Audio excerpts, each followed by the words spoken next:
Buenos días. Hoy el equipo de auditores dirigido por mi persona, Julián Molina, como auditor senior, y mis demás colaboradores, compañeros, como auditores junior, Débora Morales, Samuel Rolero, Nicole Rosales y Fabián Menegas.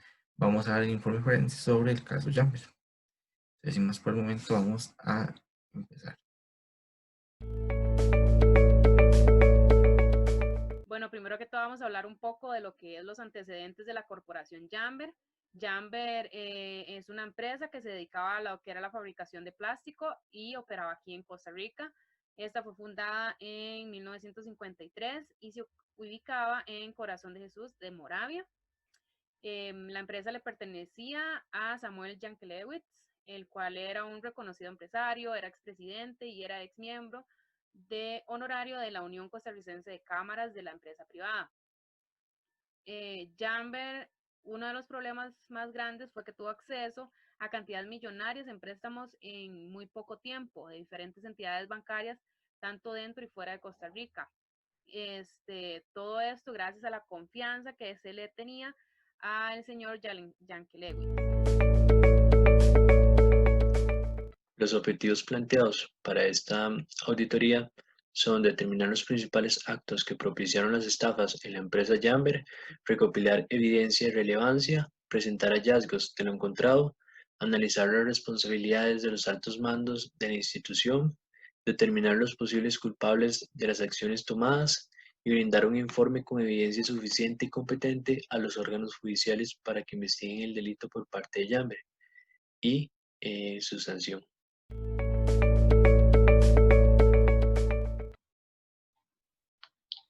Alcance.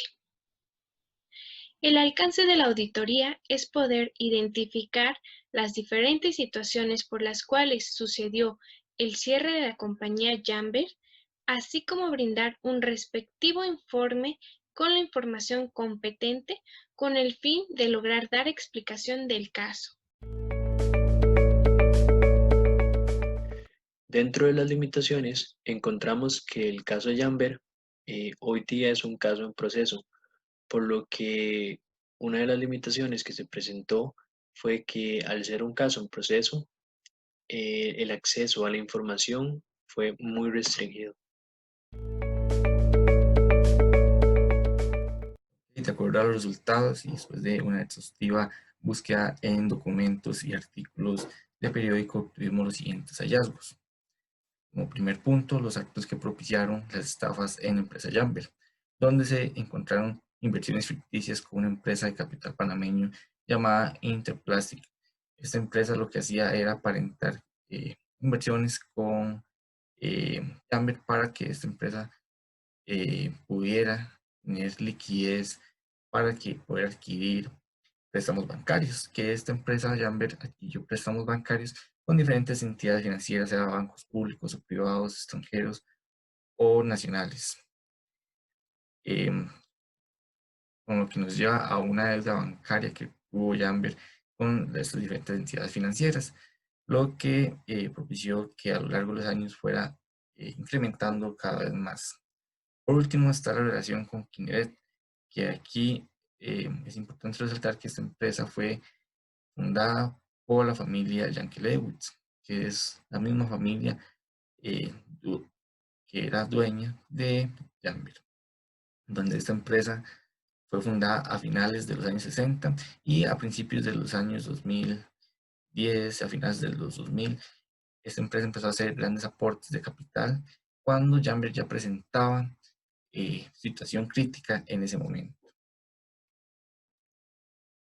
Un punto importante son los incrementos de la deuda exponencial. Y aquí podemos ver que hay múltiples entidades financieras eh,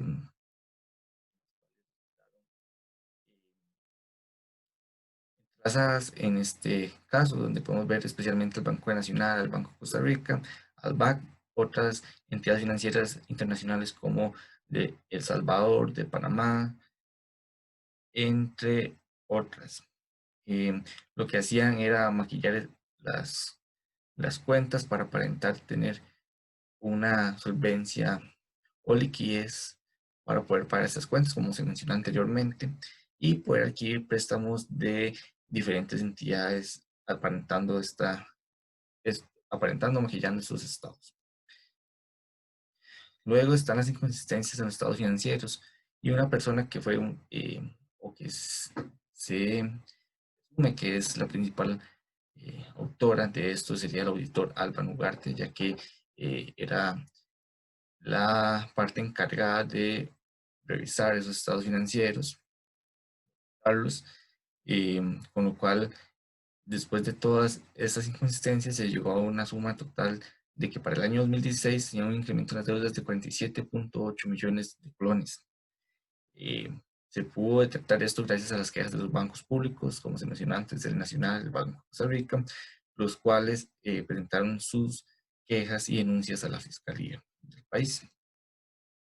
Por último, están las principales responsables del caso, que aparecen Samuel y Andrés Yankelewicz, que son padre e hijo, ex dueños de la empresa Jamber, el gerente general de apellido Soto Bolaños, el gerente financiero Paniagua Moya y el gerente Sandí, el director financiero Brenes Chávez y, como mencioné anteriormente, el auditor Alban Ugarte, que estas son las principales personas sospechosas de las estafas, ya que son los principales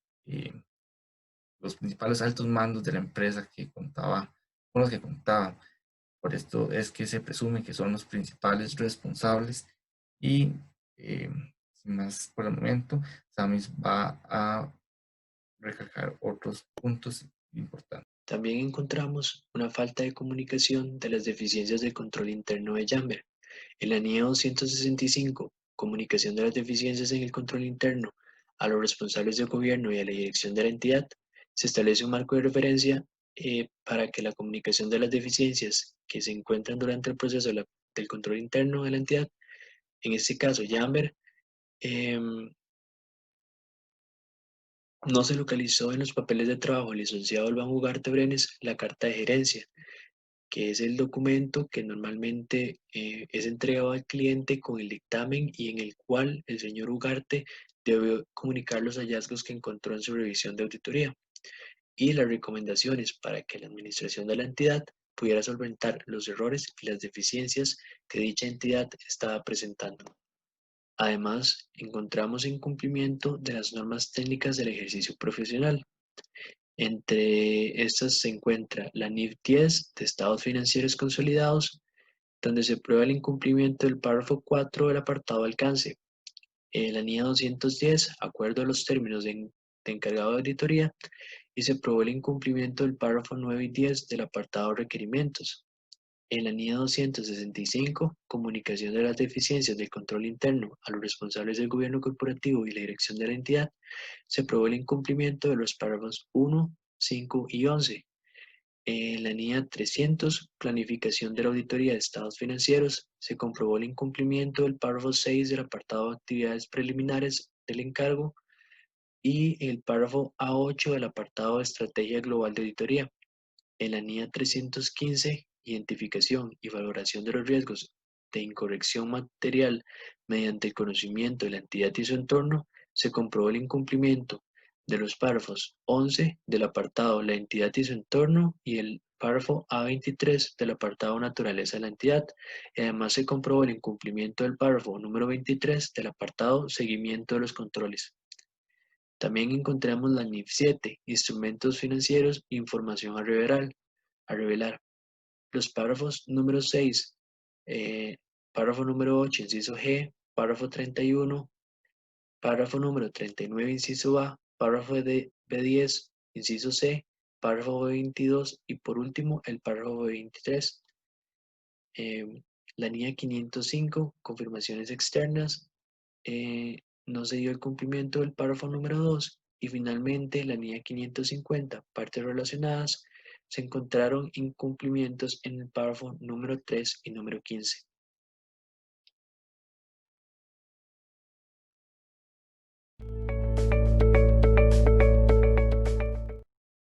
Una vez analizados los resultados, se concluye que se tiene la suficiente y competente información para determinar las siguientes conclusiones. Durante los años 2011 y 2012, la empresa Jamber, en conjunto con la empresa panameña Interplastic Industries Corporation, hicieron una serie de compras ficticias de activos. Esto con el propósito de demostrar mayor patrimonio y poder solicitar millonarios créditos a los bancos.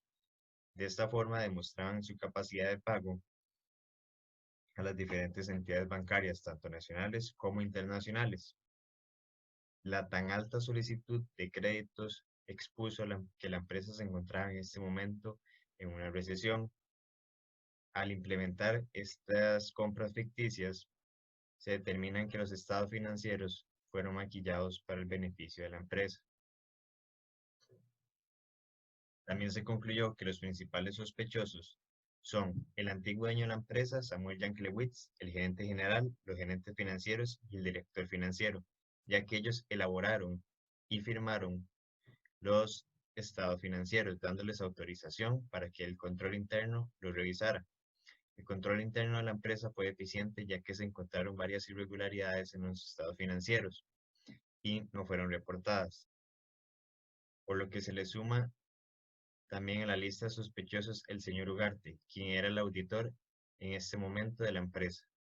Él violentó el código de ética, ya que no siguió los principios éticos de reportar cualquier irregularidad.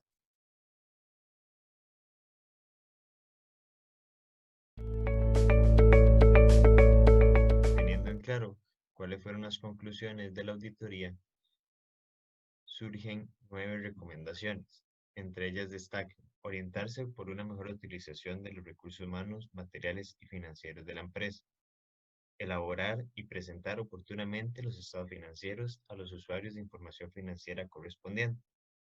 Asimismo, contar con una política, una directriz, procedimiento, guía o lineamiento ya establecida para la divulgación de los estados financieros y, evidentemente, cumplirla. Igualmente, utilizar un sistema de indicadores para analizar e interpretar la realidad financiera de la empresa. Implementar mecanismos de identificación y monitoreo de los riesgos de índole contable. Igualmente, realizar autoevaluaciones periódicas para determinar la eficacia de las actividades del proceso contable. También ejecutar programas de capacitación de mejoramiento de competencias y habilidades contables. Influir también por medio de capacitaciones la ética profesional y, muy importante, ser una empresa honesta, transparente y socialmente responsable. También están lo que es los papeles de trabajo que se utilizaron para la realización de ese informe final. Estos nos sirven a nosotros como auditores para documentar lo que es los resultados, nos facilitan la revisión de lo que es la información y además también nos sirve como respaldo ante un reclamo que se realice por parte de la junta directiva o cualquier otro órgano interesado en los resultados de la auditoría. Okay. En el caso de Jamber se utilizaron las siguientes cédulas. Está la cédula de verificación física, que en este tipo de cédula, como pueden ver, se puede observar las entradas, existencias y consumo de la materia prima con la que trabajaba la empresa. Entonces, se puede establecer una revisión general de estas existencias y concluir si la empresa está teniendo un movimiento constante de materia prima. Todo esto, por ejemplo, nos sirve como para ver las ventas que se tenía, por ejemplo, con la empresa Interplastic en Panamá, la cual reportaba ventas constantes con Jamber. Entonces, se pueden revisar estas ventas y compararlas con los movimientos de materia prima que tenía la empresa para establecer si la cantidad de ventas reportadas coincide o no con la compra de esta materia prima realizada por Jamber. Después tenemos la cédula de datos generales. En este caso se pueden mencionar, digamos, las personas implicadas en el caso, en las que tenemos, por ejemplo, a Samuel Yankelewicz, el cual era el propietario de la empresa Jamber por más de 11 años y la cual se le reconoce como el autor intelectual del fraude de Jamber, ya que daba información falsa de estados financieros, además de otras cosas, para obtener préstamos millonarios en diferentes entidades bancarias. También otro de los implicados está el de apellido Soto Bolaños, el cual era el gerente general de la empresa, que también estaba acusado de ser cómplice del señor Yankelewicz para realizar estas estafas. Y también, por último, se pueden mencionar a los exgerentes financieros Sandy Sandí, Paniagua Moya y Brenes Chávez, los cuales, al igual que el señor Soto, se les acusa de ser cómplices de Yankelewicz y así para así perpetrar el fraude de las entidades bancarias, a las entidades bancarias. La cédula de evidencia y conclusiones. Ok, en esta cédula se pueden apreciar las evidencias y conclusiones que nosotros como auditores logramos gracias a la investigación de la auditoría. En este caso se pueden observar las inversiones ficticias que tenía Jamber con la empresa Interplastic en Panamá, la corroboración de las inconsistencias en los estados financieros que proporcionaban los involucrados en el caso a las diferentes entidades financieras con el propósito de obtener préstamos, el incremento de la deuda exponencial que tuvo la empresa en los últimos años, así como también los diferentes incumplimientos que se dieron por parte del auditor en el desarrollo de la auditoría. Y por último, que se habla de la falta de comunicación de resultados por parte también del auditor interno de la entidad. La siguiente cédula que se utilizó es la cédula de verificación documental. Ok, aquí al realizar este tipo de cédula, se pudo tener documentadas las transacciones que la empresa realiza en las diferentes empresas con las que tiene relación. Ok, se puede establecer una lista de cheques con los que trabajaba la empresa en donde se tenga registro de las ventas que esta empresa realizaba. Además de eso, también se puede establecer un registro de los cheques emitidos por las entidades financieras las cuales le extendían préstamos a Jamber. Y aquí se puede evidenciar los montos que ésta le suministraban a la empresa, las fechas en las que se realizaban dichos desembolsos y el destino que Jamber le destinaba a este dinero, entre otras cosas, como lo pueden ver en la cédula. Por lo que podemos observar que esta cédula juega un papel muy importante en la investigación que nosotros realizamos como auditores, ya que nos proporcionó mucha información con respecto a los bancos principalmente, los cuales fueron uno de los más afectados en este caso. Por otro lado, tenemos la cédula de confirmación de datos, que en este caso, esta cédula se pudo utilizar para la verificación de información que brindaba la empresa Jamber y las empresas con las que éste decía tener relación. Ok, entonces en esta cédula nos permitió a nosotros como auditores poder conocer las salidas de inventario que tenía la empresa según los registros internos y confirmar estas acciones con las cuentas por cobrar o las entradas de inventario de la empresa Jamber, que Jamber le facturó, o sea, las entradas de inventario de otras empresas, o sea, esa sería la fuente externa. Y así poder verificar y encontrar las diferencias que existen comparando la información interna con la información externa de la compañía.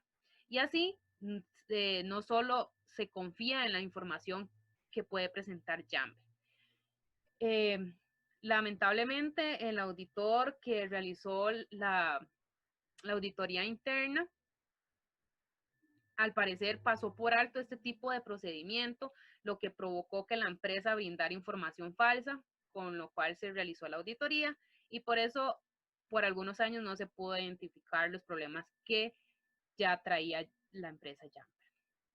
Por último, está las cédulas de marcas de auditoría forense, que estas básicamente es donde se establecen los símbolos representativos, los cuales ayudan al auditor a realizar